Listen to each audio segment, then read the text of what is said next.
അസ്സലാമു അലൈക്കും വറഹ്മത്തുള്ളാഹി വബറകാതുഹു. ലേൺ അറബിക് വിത്ത് മിന്ന സലം എന്ന യൂട്യൂബ് ചാനലിൻ്റെ പുതിയൊരു വീഡിയോയിലേക്ക് എല്ലാവർക്കും സ്വാഗതം. നമ്മളിന്ന് പഠിക്കാൻ പോകുന്നത് ലം എന്ന ചിഹ്നത്തിനെ കുറിച്ചാണ്.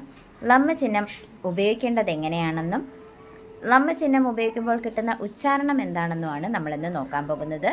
ലം ചിഹ്നം നൽകുന്ന ഉച്ചാരണം ഊ ആണ്. അതായത് അക്ഷരത്തിനൊപ്പം അക്ഷരത്തിൻ്റെ സൗണ്ടിൻ്റെ കൂടെ ഊ എന്ന സൗണ്ട് കൂടി ചേർക്കുമ്പോൾ നമുക്ക് ലമ്മിൻ്റെ ഉച്ചാരണം കിട്ടും. എങ്ങനെയാണെന്ന് നോക്കിയാലോ. അലിഫിനൊപ്പം ലമ്മ ചിഹ്നം ഇടുമ്പോൾ ഊ എന്ന് വായിക്കും. ബാഇനൊപ്പം ലമ്മ ചിഹ്നം ചേർക്കുമ്പോൾ ബൂ എന്ന് വായിക്കും. താഇനൊപ്പം ലമ്മ ചിഹ്നം ചേർക്കുമ്പോൾ തു എന്ന് വായിക്കും. അപ്പോൾ ബാക്കിയൊന്ന് വായിച്ചു നോക്കിയാലോ. സു, ജു, ഹു, ഹു, ദു, ലു, റു, സു, സു, ഷു,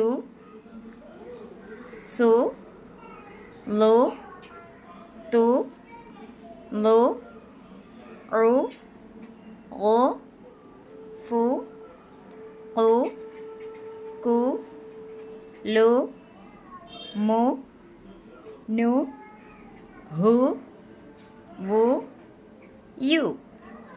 ഒന്നും കൂടി വായിച്ചേ.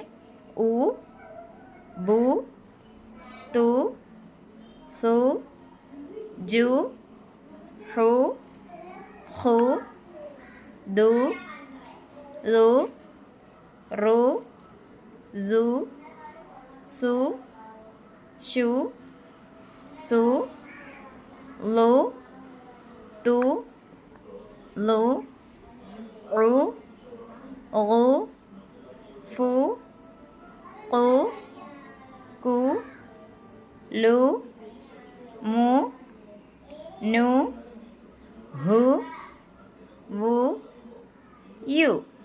എങ്ങനെയാണെന്ന് വായിക്കേണ്ടതെന്ന് പിടികിട്ടിയോ? ഒരു തവണ കൂടി വായിച്ചു നോക്കാം.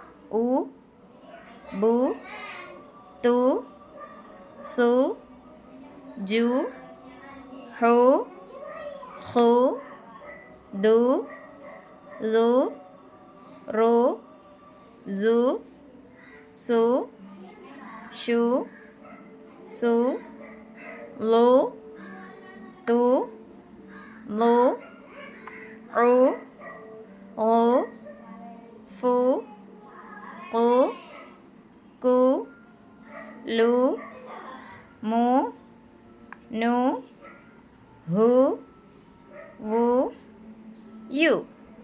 അപ്പോൾ ലമ്മ ചിഹ്നത്തിനെക്കുറിച്ചും നമ്മൾ ഇപ്പോൾ പഠിച്ചു കഴിഞ്ഞു. ലമ്മ ചിഹ്നം എങ്ങനെയാണ് ഇടുന്നതെന്നും അത് ഇടുമ്പോൾ കിട്ടുന്ന ഉച്ചാരണം എന്താണെന്നും നമ്മൾ മനസ്സിലാക്കി കഴിഞ്ഞു. അപ്പോൾ ഇൻഷാ അല്ലാഹ് ഇനി ബാക്കിയുള്ള ക്ലാസ്സുകളിലേക്ക് എത്തും വരെ മഅസ്സലാമ.